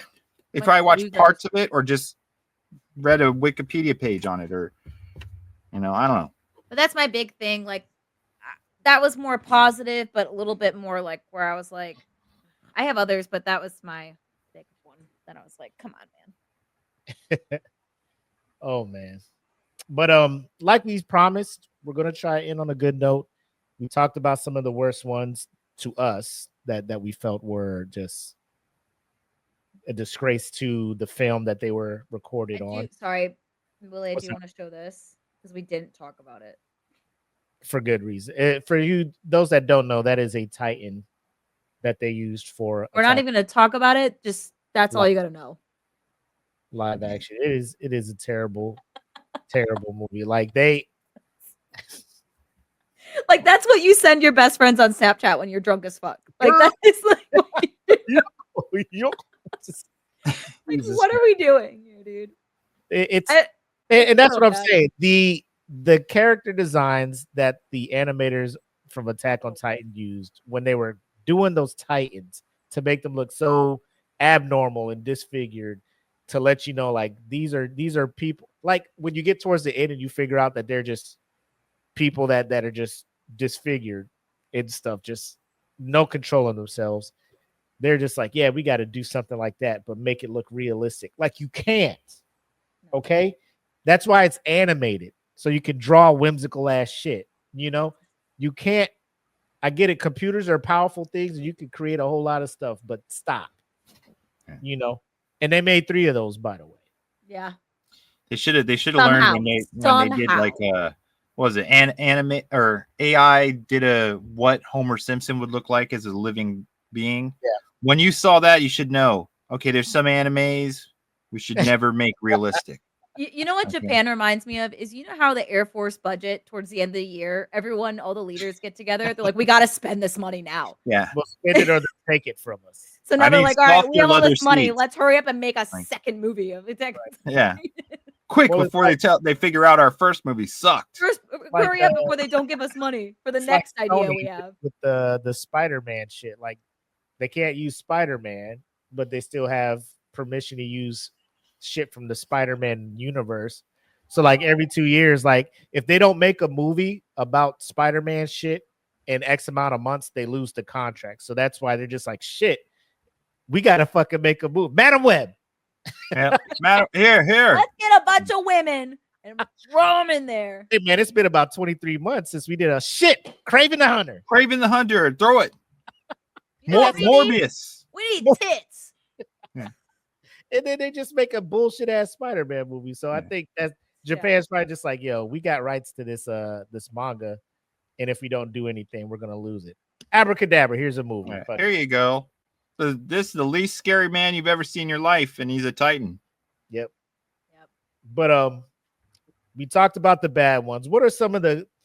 I'll start with you, EJ. What is one that you would say is not half bad? Dare I say good? Well, I have 2, but I'm gonna go with the one I did the more research on. The other one is everyone's gonna think I'm crazy, but we'll go with the one I did more research on, which was the Rurouni Kenshin live action movie. Okay, it's they have 3 actually. It starts with Origins and goes all the way through to the Legends or the Legend Ends, which they try to cover all of the original. I don't think they do everything that's Samurai X, but they try to cover almost everything from the original Kenshin. But all the other stuff aside, all the scandals and everything else, if you watch Rurouni Kenshin, it is probably one of the anime series that is it anchors itself in real Japanese history enough that you're like, that's kind of cool to see the reflection of actual Japanese history, and then builds on some characters and some fantastical story that actually blends very well. And these live action versions of the show, I think they took a lot of that into account, because the one thing that they're good at is period pieces. Okay, especially when it comes to anything that has to go back to feudal Japan.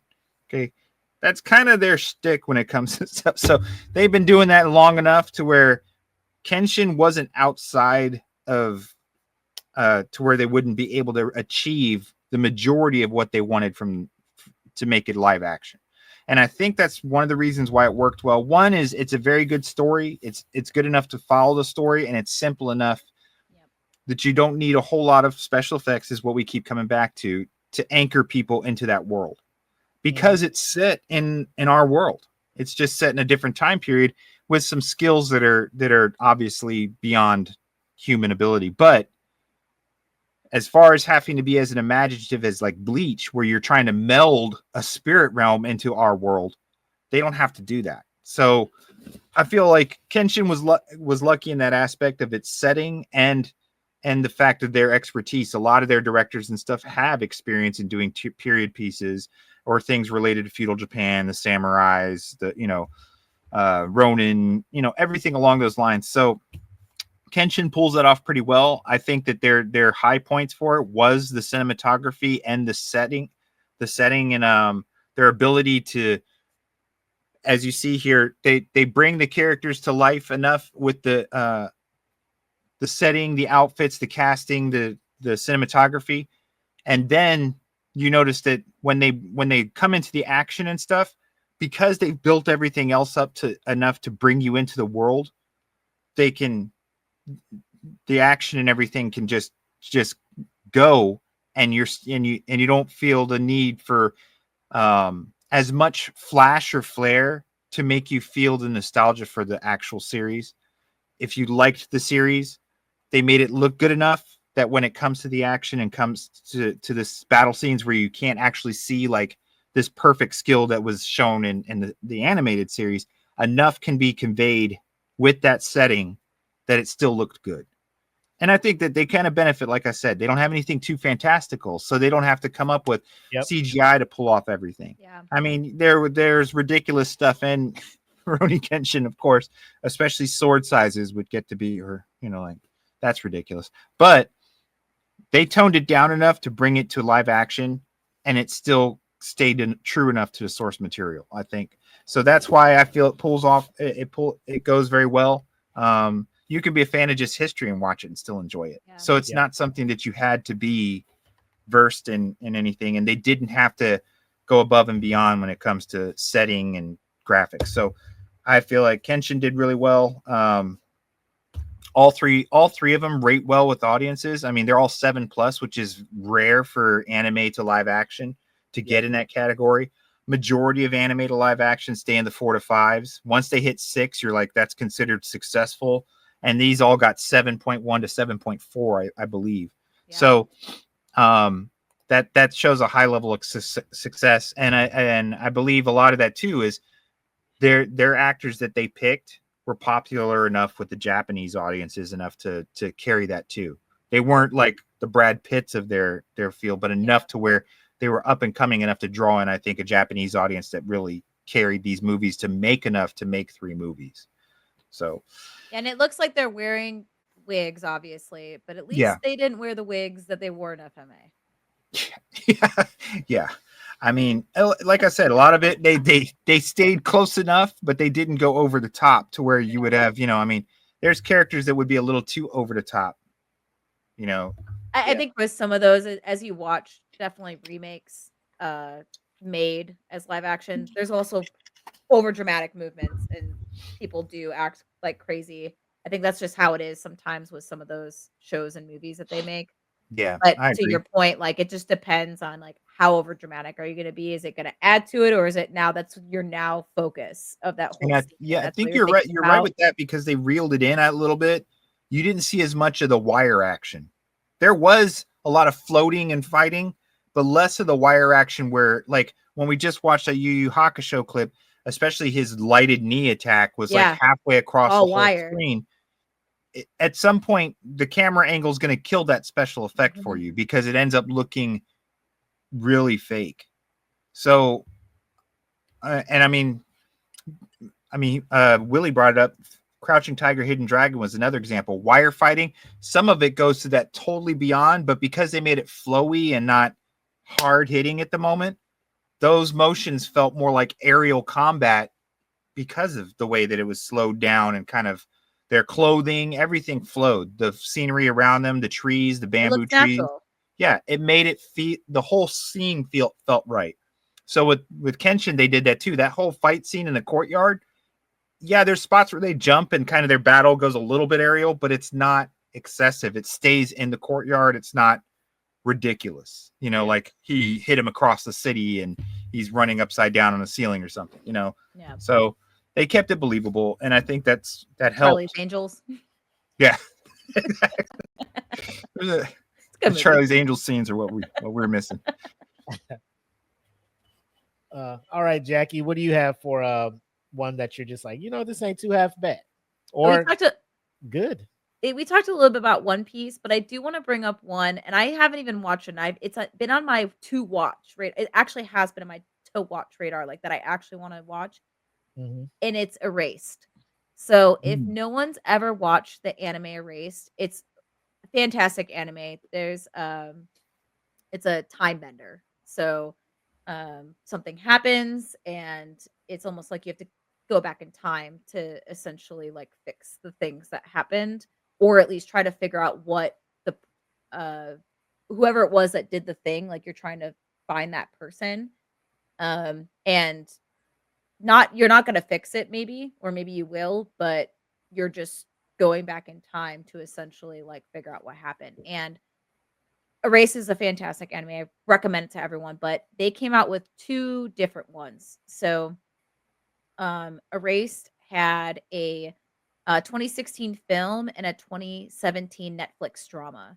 So Oh, I didn't know that. ironically enough, the film did worse than the Netflix drama. The Netflix drama, a lot of people praised. They said that it actually captured so much of the anime, and even things that people wish the anime actually centered on more, and that apparently the manga had a different ending than the anime, and Oh, the okay. drama actually followed more in line with the manga, which is interesting because that's not normally what happens. And why I think this one was such a good success is this one didn't need CGI really a lot. Hmm.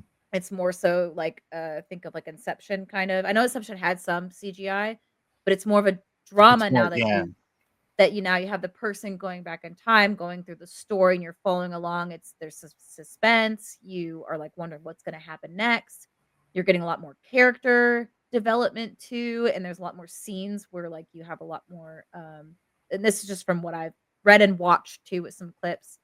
Without, I don't want to say spoil myself because I've seen the anime, but I also like didn't want to spoil myself because I want to watch it on my own. Mhm. But apparently the drama on Netflix, this is the one thing I think Netflix did really well with, was that drama. And um sorry, I'm gonna bring it up right now. So the film itself was a runtime of 2 hours, 120 minutes. And the live action drama series was 12 episodes, 30 minutes each. Highly rated, 92 out of 100. Wow.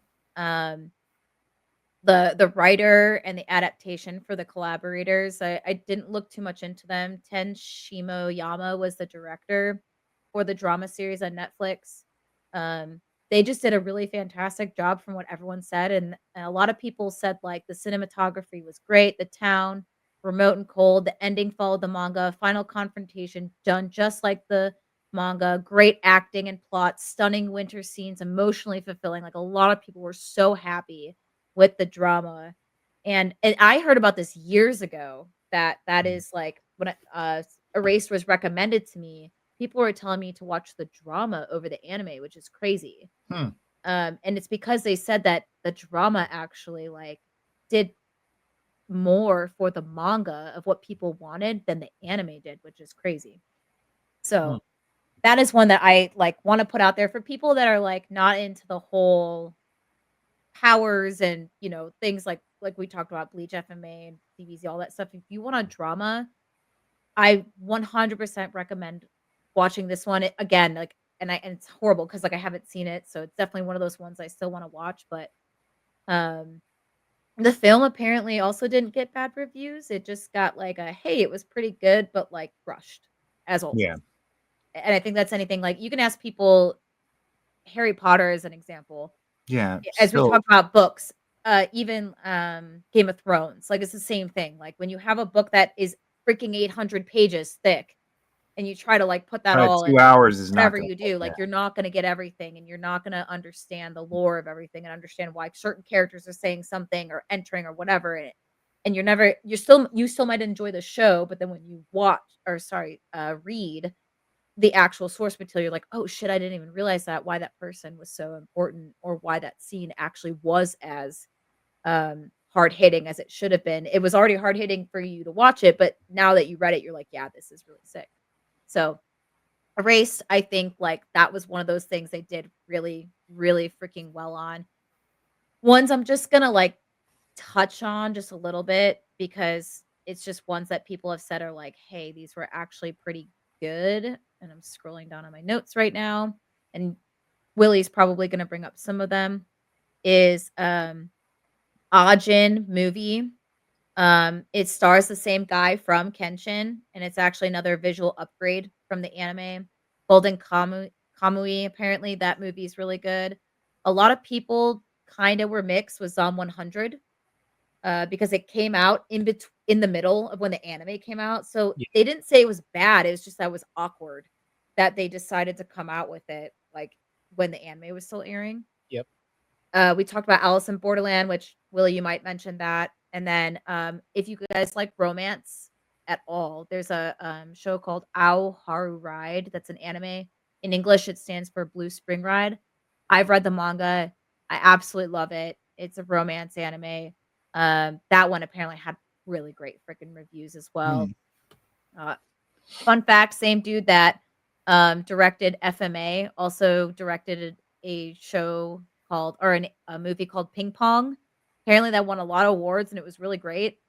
But then he directed Full Metal Alchemist and it was pretty freaking horrible. So as we talked about, I think it just has to go with CGI and just like how much you're trying to compress. I don't know Ping Pong outside of like what I read that the director did. If it had like a manga or an anime, I have no idea. But those are things I found. And honorable mention would probably be Alita Battle Angel. I watched the live action. I loved it. So my goal is to go Same back. here. I've watched. I have the anime and the live action, and it's very well done, both. And the manga, the manga has got a lot more stuff in it that you don't get to see in the anime, but they show some of it in the live action, which was kind of neat. Yeah, that's They have cool. flashbacks that you don't get, but yeah, they're straight from the manga. So that's pretty cool to see that they knew the source material enough to put it into the movie. So, And Willie, I don't know if you're going to talk about One Piece, but for anybody that like is intimidated by those episodes, which is why I think they went the route that they went with for the live action, because also people, you look at the original animation, it's ass, like leading up until like episode, I don't know, 700. oh my It God, I takes a can't while. make It takes a while until technology, comes together. Yeah. But if you ever want to watch that, because it is such a great story and it's so amazing, definitely just check it out. Yeah, when you look at current One Piece, you're just like, that's that shit, because Yeah. because nowadays you're watching Kaiju number 8, Demon Slayer. You're looking at this level of animation. You're like, let me give One Piece a try. You're just like, holy fuck, like this is rough. So I do like Jackie said, that's a smart way to kind of follow the story, because it's like 9 episodes, but it covers a lot of the episodes of the anime. So for my adaptation that I think is very good, I'm gonna go with Ghost in the Shell. No, I'm playing. I'm not going Ghost. I was about to say, what? That's crazy. I thought I knew you better than that. What are you saying? I was gonna try to keep Jackie's about to disown you. try to keep it straight. Scarlett Johansson, I really do feel like she embodied the role. No, I'm not, none of that stuff. No, they did her dirty with that, They I did. think. They did. I mean, it's a paycheck for her. She didn't Yeah. need it, but She do didn't. your thing, ScarJo. Yeah. Speaking of horrible movie decisions, this Jurassic World Rebirth. I haven't seen it yet. Ass. But thanks for letting me know. Wait for it to come on digital. Yeah, Anyway, wait till it's free. Alice in Borderlands. Let me tell you, probably one of the better adaptation, and I think it worked well because there is only, I believe, 3 OVAs for Alice in Borderlands, and of course, it's available on the one off-putting streaming site High Dive, right? So if you don't have High Dive, you could probably find it on another site, an alternative site or whatever. But essentially, group of kids, they get caught up. They're in another world where they have to continue to play these deadly games in order to survive, right? Based on it's like a card-based thing. So if you get like a 2 of clubs, depending on the suit of card, it's the category. So it's like a partner game or a turn-based game or something like that, based on if you get club, heart, spade, whatever. And then the number is how difficult the game will be. So if you mess around and turn like, ace of diamonds, like you're playing a very dangerous turn-based game, right? That's left up to chance. So I think it was done well. Netflix, there's 2 seasons of it. Both seasons capture pretty much all of the 3 OVAs that are over on High Dive. But because it did so popular, Netflix has announced that a season 3 is coming out, and everybody's like, the fuck? You know, like what what are you guys gonna do? And a lot of people are apprehensive because they know the last time there was a great show that had source material and kind of followed the source material until no more source material was Game of Thrones. And we all know how Right. Game of Thrones ended, right? Yep. So a lot of people are upset at what's going on. But again, I don't know what Netflix has planned. It could be So for something. Alice in Borderlands, there was 2 seasons. Yeah, so I think on Netflix there should be 2 seasons of Alice in Borderlands. And it follows the manga. No, the OVA. So there's 3 kind of original video animation, right? So Okay. they're over on High Dive. So it's like a 3-part miniseries, right? So the 2 seasons of Netflix kind of cover those 3 OVAs. So when season 2 ended and everybody's sitting back like, whew, that was very well done, Netflix. And then Netflix is like, hey, Alice in Borderlands season 3. Everybody's just like, am I missing something? You know, I'm going back on High Dive. Like, is there something I'm missing here? That's what I'm But looking up. That's why I'm like, ended on the High Dive's not going to release anything else along with that. yeah, that was my question. Yeah. You said is new anime coming out? Yeah. No, I mean, like, there's no other. Are they I haven't planning done on any making research. So I don't more? know There's anything. no word on any new chapter or any next part of the Alice in Borderland story, animation wise. There's a manga that's out. I haven't read the manga. Maybe the manga goes a little bit further than what's been animated. So maybe that's what Netflix is going. So like I said, I'm still excited. And the thing is, it came out in 2020, right? The first season of Alice in Borderlands didn't really get a whole lot of love, right? Squid Games comes out a few months later in 2021. That blows up. And then now people are just like, I'm all about these games. Korean. Yeah. You know? And then so now they go and watch Alice in Borderlands, which I think is better than Squid Games. That's just me. But that's my whole you know. Oh, I'm you're gonna add really this to my cultured- watch. If you're really cultured, you would know from this. my perspective. If you want to be cheap and follow the crowd and like Squid Game, yeah. Let me tell you about a better show if you like life and death games. But what I do Underground. like one is you over 2 seasons, you're just like, this is the group. I'm rooting for these kids. I'm rooting for these kids. And then like every episode, like you're just like, that motherfucker ain't gonna make it, dog. Oh, they got my guy. You know. So I love shows when things like that are at risk, right? You get emotionally attached to characters, and it's just like each game, like you're not watching a game like they're gonna make it. Yeah. You know, you're watching the shit like, please don't kill him. Please win. Yep. So that's why I love it. And you get the same vibe watching the OVAs as well. Very graphic, TVMA, all of that shit. It's The OVAs are also MA. Yeah. Yep. I mean, I'll tell you right now, if it's an OVA, you probably gonna see some gore and shit. I think maybe I'm like scarred instead of anime. You're like, maybe I'm scarred by like shonen and shoujo like OVAs where it's like they go on a Christmas trip. Yeah, no, yeah, OVAs, bro. OVA like Ninjas.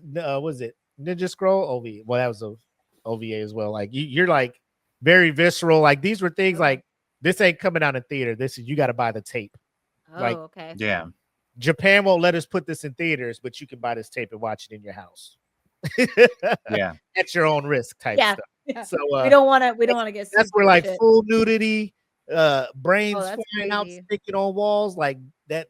If Japan was putting that in there, they're like, "Hey, this is OVA, bro. You gotta go buy this." Oh yeah, I see that the season 3 was just announced 2 days ago. Yeah, September 25th. So this That's next what I'm- month. wow. That's So they what already I'm did it. I'm like, bro, What? y'all just produced this thing. It was just like surprise. So Yeah, so it's coming out in a month. Well, Yep. you've watched both seasons of the live action, right? Yep. And you've watched all the OVA. Yep. So did I haven't watched the any. live That's action good. complete everything from the OVAs? That's crazy. But you haven't read the manga though. Nope. Okay. So that's my hope. Yeah. Yeah, that's the Please- best case Please let scenario. there be some source material Material, that yeah. Fingers crossed. That's Good. what they're doing. because I don't want to tune into season 3 and you just retcon these. The dude wakes up, it was all a dream. I'd Yeah. flip the fucking table, bro. Oh, dude. Oh That would be so my annoying. god, Isn't that what You were there. Lost was like? You were That's there. what I Oh heard my Lost God. was like. I was Lost on was like- T it was a shift dream. watching Lost. I never watching watched on Lost. T-shift. We don't I was- talk Lost. I was literally so thinking about watching Lost, and my friend told me, "Don't fucking watch it." So I was like, "Okay." Jackie, I'm talking about when Netflix was sending disc in the mail. Yeah. Yeah, I was Apple- there. I was me a and part of that. Apple, we were getting disc of Lost since, And you were like, burned yeah. through those things. 3 a.m. You up? One more episode? Don't you have work at 7? I could show up at 8. It's Click. okay. We can do it. Yep. and you I don't and care. you got I all sound like these I'm drinking. theories and Sound like I'm drinking. everyone's talking Okay. theories every Hey, you week. go to work, you in the smoke pit. So this is what I'm thinking. Yo, did you see what Jack did, yo? That Yo, everybody's so they moved fucking the island. Do you think they actually moved it, or do you think it was a? So here's what I'm. yeah. And then at the end, it's just like, oh, they were just dead anyway. Jack was dying, and this was all his life flashing before. But in the first season, before they even get to like episode 3, the creators come on NBC or whatever, and they're like, "We just want to talk," because they were really popular. Everybody was like excited about it. It was Like, JJ. Yeah, I heard about that. Yeah, bro. J.J. Abrams and the writers. I can't remember, but they're like, we promise you, this isn't one of those they're just dead things. And then it was. Then it exactly was that. And And you're then like, the biggest thing is, series finale. All your questions will be answered. I'm like, bro, I need to know what the smoke monster is. Oh, Yeah, my smoke God. monster. Polar bear got on this goddamn tropical island. yeah, the big pirate ship stuck on the mountain. I'm like, what is all this? Fucker was in a wheelchair and now he can walk and shit. Yeah. Like, Tough. we'll get to it. Y'all had 7 seasons to get to it. Now y'all wait until the last 2 episodes to Yeah. answer all these questions, and then they don't. Did you watch Game Are of you Thrones? nervous that Jackie? that's what Borderlands is gonna do now? Because Yeah. I hope not. I'm nervous. it my- makes me want to. So I now because you said this, now I'm gonna watch it. Like me and Steven, I'm gonna make him. It's a 4-day weekend, so now I We're want to sorry, watch this. Steven. He's like, The no, the He's first, not even here. Usually he's back there, but he's actually not Get this it. time. He went the downstairs. first 2 seasons, get it in. It's gonna be a good watch for you guys. Okay. And then just fingers crossed for episode or 3rd season. season 3 was. Because like This season is the only one I didn't do season any 2, research on. I'm just like, oh my god, like, oh, they got her. Oh, they got him. Oh no. It's Oh tough. god. It also reminds me of what did they do that with? Where they created another season when it wasn't done. Besides Game of Thrones. Oh my gosh. Continue. I can't remember. Resume. Resuming Resume. the- I resuming can't the- remember. It'll hit me probably in a minute. But yeah, those are some of the ones we thought of, we looked into. Surely there's dozens of others, and there's some that we probably haven't even been put on yet. So if you got something, you're watching it, listening, throw it in the comments, put us on game. We'll give it a shot, and then we'll 100% let you know what we think about it. But for now, let's head back to regularly scheduled programming and wrap up the show. If I can find it. Here it is.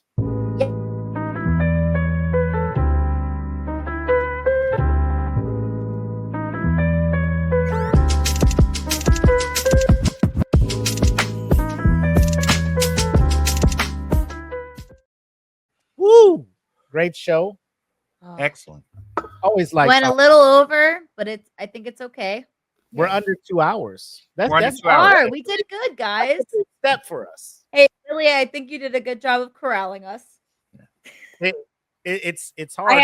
We I start really going down had a lot. rabbit holes I had a that I lot. want to go down, and we'll start talking about stuff, and I'm just like, oh, that's a No, good. you know. I know. We've been, All these we've other been doing it ideas for start popping up, and We've it's been like, doing it for months. We know. We Yeah. talk. I start looking at the clock. I'm like, ooh, I want to add to that, but I can't. I Yeah, know. I especially know. because- That's why, like, when you're about to end it, I was like, really quick, Attack on Titan. really Attack on quick.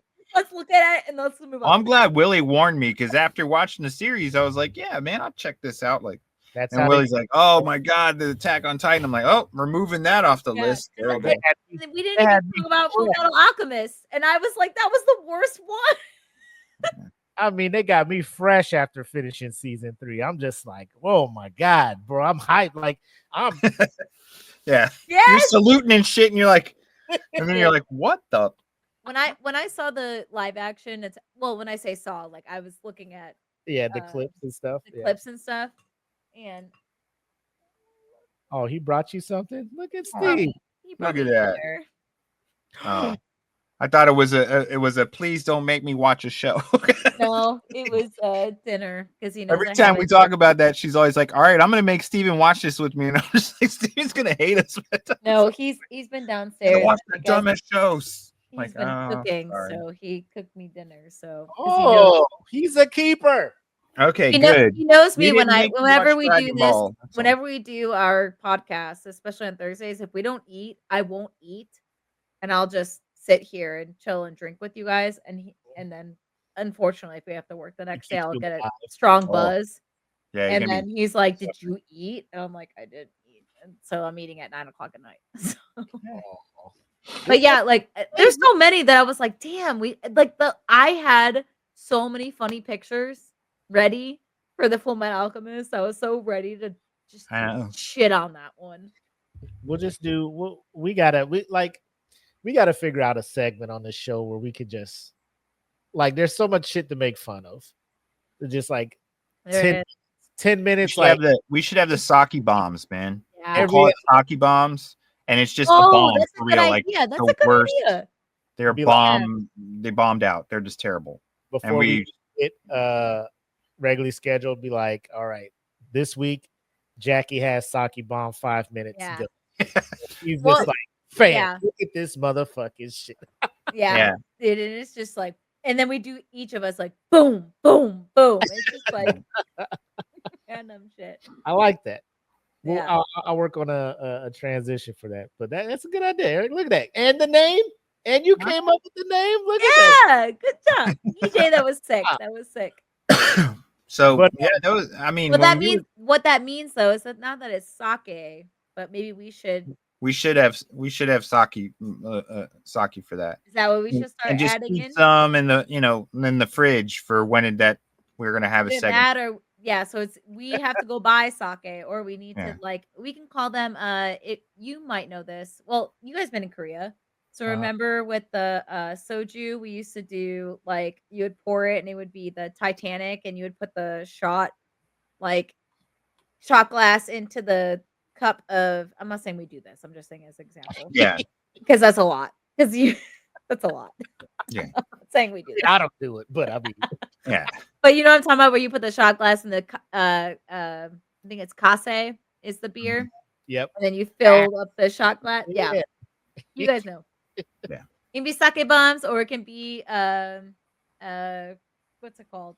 I just said it. Anything but Jaeger bombs, man. I can't. Oh, absolutely not.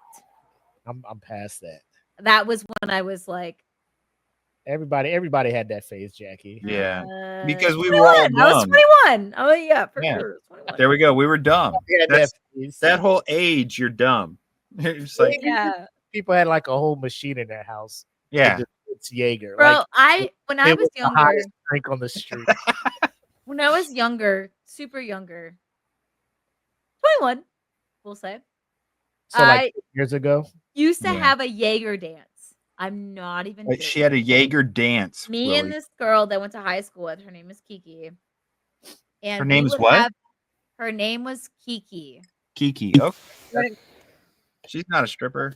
real name was Caitlin, but she went by Kiki. We That's what would the do a Saints call Jaeger her. dance. And every time we wanted Jaeger, we would do the Jaeger dance before we chug Jaeger out of the bottle. Woo. Yo, y'all are wild. Swear to God. I- Wild. Ever since, I've not done that at all. since Good that- for you. Yeah. Good for you. I walk into I've done- stores now and see Jaeger on the shelf. I'm just like, why do y'all say Jaeger and Hypnotic? Why are these still on the shelf? Yeah, Yeah. the only time I ever do that is if I'm just like, if there's like a, It's a I don't group know, thing roll and, call Yeah, Yeah. some group thing, Yeah. and they're like, we have to do this, and I'm They always had that Jaeger, that thing with the cold, whatever it was, and all the squadrons. Remember, Luke had them all over the place. They were that tiny Luke little doesn't do that shit no more. Jaegerator thing. Like it was like a Yeah, little kegerator, Jaeger- but it was yeah, for, little Jaeger. yeah, machine to keep had the Jaeger bottle in the top, cold. and It's gross. yeah. Anyway, Yeah. we're off the. They're like, We're totally off the subject, guys. Whoa. anime. Okay. Y'all talk about alcohol. If you Anyway, guys love drinking, this is what we're talking about. feeling it. Anyways, everybody that tuned in, everybody listening, thank you for Love you guys. I know it's been a Smitty, while. Black, Shauna jumped in here for a bit. Yeah, Kenny, people you've never seen. It's awesome. Kenpachi. I love it. I love the support. We love you guys. Yes, That's thank what you. keeps us coming back. So we're gonna get better at coming back, giving you Yeah. some things. We'll get back to the reviewing of anime. This summer has been great so far. Gotta get ready for that fall season. Fall is coming up. So stay tuned. We got a lot more stuff coming out.